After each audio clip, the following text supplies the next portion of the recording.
Hello everyone, Ellen Woodbridge here, independent Stampin' Up! Demonstrator in Australia. I would love to welcome you to my Merry and Bright class. So for this class, we are using the Merry, Bold and Bright collection. So this can be found on page 9 of the September to December mini catalogue. So I'm just going to show you the products that we are using first, but before that I want to thank you so much for purchasing or earning this class. I do hope you were inspired to recreate some of the projects in this class. So there will be 4 videos with an accompanying document that has all the measurements and for the cards that I make and a product list of all the products. So what is in the collection? So we have the Merry and Bright stamp set. I don't use every stamp in the stamp set, so there's still a lot you can do. You know, 4 cards, you can't use everything.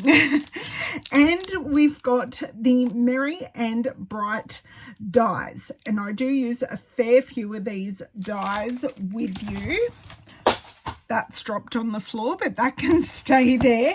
We've got the Merry, Bold and Bright Designer Series paper, and as you can see from the paper I've got here on the front, it's just bright and fun. There are a lot of Christmas patterns in there, but there are also a lot of patterns that can be used for non-Christmas projects, and one of the projects we are going to make is actually a non-Christmas project. It's a birthday card.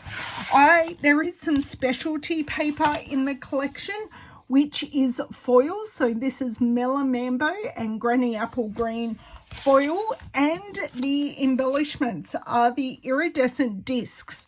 So this is Granny Apple Green iridescent, which actually throws a whole lot of pink. We have Mellow Mambo, we have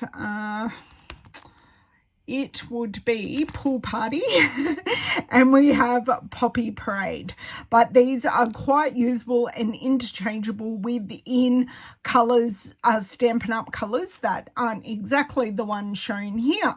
So they are all the products in the collection, but you can do this with different designer series paper, but I would recommend at least having the bundle if you wanted to recreate this class. So let's have a look at the cards. So this is card 1. I have only used the stamp set for this as well as the iridescent discs. So that is card 1. Card 2, I have used the paper dies and stamp set and some of that gorgeous foil. Card 3 is our non-Christmas card. So I've used the paper, the dies. There is no stamping on this card, and I have used the Wanted to Say dies for this one. And card number 4 uses a whole lot of designer series paper. So this is stamp set, dies to cut that out, the designer series paper, and the basics 3D embossing folder. So they are the 4 projects. I do hope you enjoy the videos on those projects, and I look forward to coming back in 2024 with some brand new classes for you. If you have any questions or any comments, anything like that, please don't hesitate to reach out. That is what I'm here for, and enjoy the classes. I'll see you next time. Bye.